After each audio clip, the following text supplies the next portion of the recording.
Good morning, students. Today we are going to study levels of programming language, which is a part of Module 3 in the course Programming in C. As we know, programming languages have evolved over time. In the early days of computing, programming was extremely difficult because programmers had to write instructions directly in binary machine code.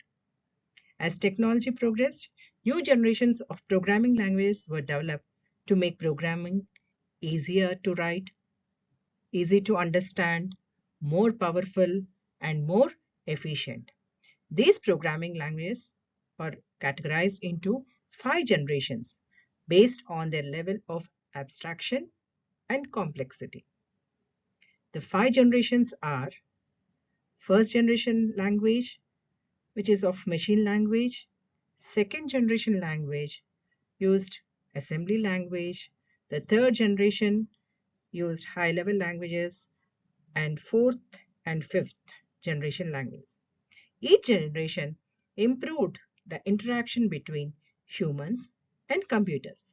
In this lecture, we will explore each generation in detail. Let us start with the first generation of programming languages called machine language.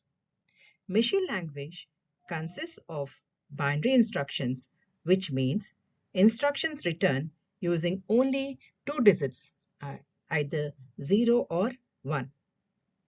These binary instructions are directly executed by the CPU, means the computer understands them without any translator such as a compiler or interpreter.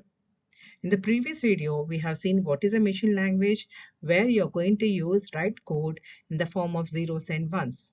You can see the example. This is a machine instruction which is written in binary language. This, like looking at this, it might be a simple instruction, but it is an instruction which is going to move data into a register. Now, let us see the characteristics of machine language. It is hardware dependent. Machine language instructions depend on specific processor architecture. A program written for one processor may not work in another processor. It is fast in terms of execution. As you know that machine language does not require translation, it executes directly by the CPU, making it extremely fast. It's very difficult to write. As you know, like you must have, it will be very extremely difficult for humans for writing these programs using binary numbers. Difficult to debug. Like if an error occurs, it is very hard to locate and correct because the code is not readable. So the characteristics are machine dependent, fastest execution, and difficult to write and debug, and very difficult to read the errors. Now let us see the use cases. Machine language is still used in situations where maximum control and performance are required, such as, like you can see, the embedded systems, firmware programming, microcontroller level operations. The main advantage is maximum performance and direct control over hardware. The biggest disadvantage is that it is very difficult to understand, maintain, and debug. Because of these difficulties, new programming languages were developed. Now, let us have a look of the second generation language. The second generation language is called as assembly level language. The assembly level language was developed to make programming slightly easier when compared to the machine language. If you see, you can see the example here. You're going to have, like instead of writing binary instructions, programmers use mnemonics, which are symbolic codes representing machine instructions. You can see MOV A, B, add A, 1. Here, MOV means move data, add means perform addition. These symbolic instructions are easier to understand compared to binary numbers. However, computers still cannot understand directly the assembly language. Therefore, we need a translator called assembler to convert assembly code into machine code. So, previously in the machine level language, you don't need any translator as it is written in binary language. But whereas when it comes to machine level language, you're going to write the code in the assembly language, which is in the form of mnemonics. Here, you need a translator to convert these mnemonics to machine level language. So the translator we are going to use is the assembler. We will see the characteristics of assembly level language. It requires an assembler to translate. As you know, that assembly level programs must be translated using an assembler before execution. It is hardware dependent. These programs, assembly level language programs, are designed for specific processes. Low level control. Programmers can directly interact with hardware components such as registers and memory.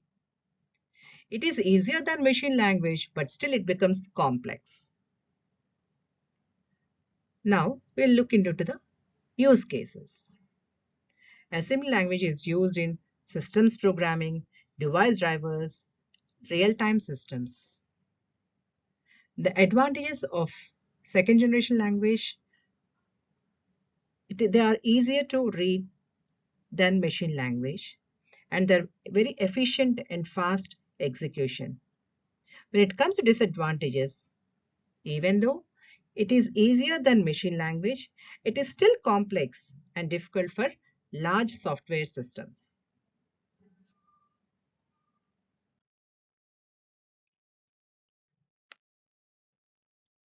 Now, we'll see with the third generation language, those are high level languages. The third generation language, like programming language, introduced high level languages, which are easier for humans to understand.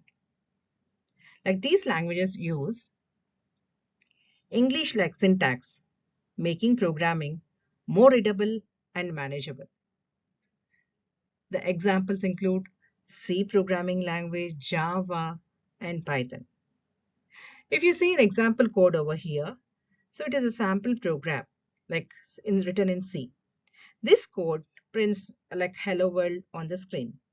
Compared to machine language and assembly level language, this code is much easier to understand.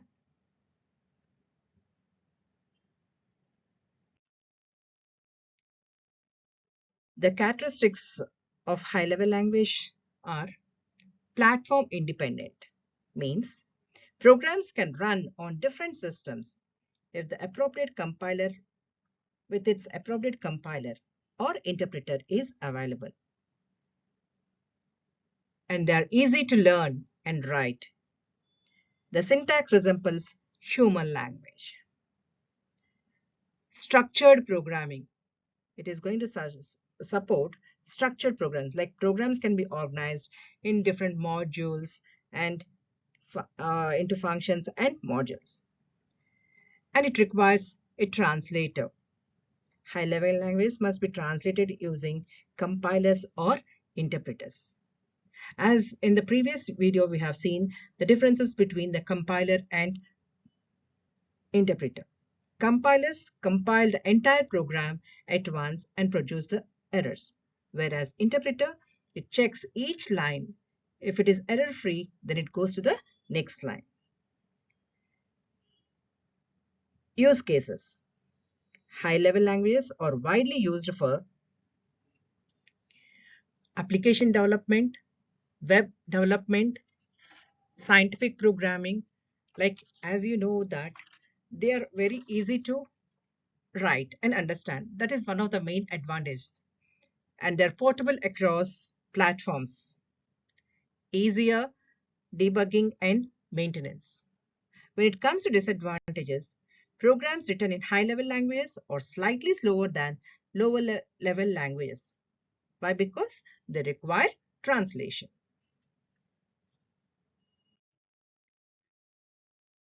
The fourth generation of programming languages focus on simplifying development even further. These languages are called non-procedural languages, where which means that the programmer specifies what needs to be done rather than how to do it. Examples include SQL, structured query language, MATLAB. Now we'll see an example. Like if you see the example of SQL, it is written as select name from students where marks is greater than 80. This instruction retrieves the names of students whose marks are greater than 80. Here, the programmer only specifies the desired result and the system decides how to execute the query. The characteristics of fourth generation language. It's a very high level of abstraction, less coding is required, and it is mainly focusing on data manipulation queries and is often domain specific. When it comes to use cases, the fourth generation languages are commonly used for database management, data analysis, report generation.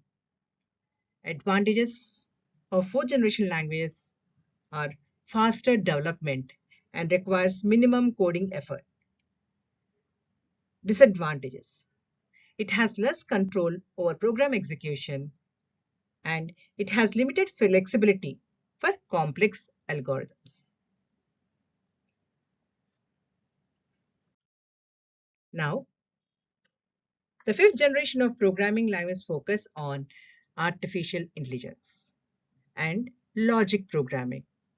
Instead of writing detailed algorithms, programmers they are going to define the relationship, the rules, and the constraints. If you see the examples include Prolog, programming language, it's a program, and Lisp. Here is an example with respect to Prolog. This code defines the relationship between people. The system then uses logical reasoning to answer queries. Characteristics of fifth generation language. It is mainly based on logic programming used in artificial intelligence and expert systems. It mainly focuses on relationships and constraints. Use cases. Here, it is used in artificial intelligence, natural language processing, expert systems, robotics. Advantages. It is ideal for AI problem solving, reduces the need to design complex algorithms. Disadvantages. Complex execution models. It is limited to using in general purpose programming. So we can see the advantages and disadvantages of fourth generation. Now we will compare all the five generations. With respect to, let us compare the five generations of programming language. With respect to the syntax, in first generation, we use binary code, second generation, mnemonics, third generation, English-like syntax, fourth generation, non-procedural commands, and the fifth generation, logic-based rules. The abstraction increases from first generation to fifth generation language. Higher abstraction means programming becomes easier for humans. Speed, when it comes to execution speed, decreases as abstraction increases. Like the speed order is like if 1 to 5. Like first one is greater than, first generation is greater than two generation, second generation which is greater than third generation, which is greater than fourth and fifth. Ease of use. Ease of programming increases with higher generations. Programming language is extremely difficult while high-level languages are much easier. The primary use in the first generation is for firmware, second generation for device drivers, third generation applications and web software, fourth generation database systems, fifth generation artificial intelligence or natural language processing. Now, let us understand the finally, let us understand the evolution of programming languages. Programming languages have evolved from raw binary instructions to intelligent systems capable of solving complex problems. The evolution can be summarized as first generation machine language, which used binary instructions directly executed by the CPU, and it has maximum performance. Second generation language, assembly level language, symbolic mnemonics replacing binary instructions. Third generation language, the high level languages, they are human friendly, syntax, and structured programming. Examples are C, Java, and Python. Fourth generation language, focused on specifying results rather than procedures. Examples are SQL and MATLAB. Fifth generation, used for artificial intelligence and logic-based systems. Constraints and relationships over algorithms are given. Examples are Prolog and LISP. To summarize today's lecture, programming languages have evolved across generations, each improving the interaction between humans and computers. As generations progressed, programming became easier, development became faster, and the applications became more powerful. So, understanding these levels helps us appreciate how languages like C fit into the evolution of programming. Thank you.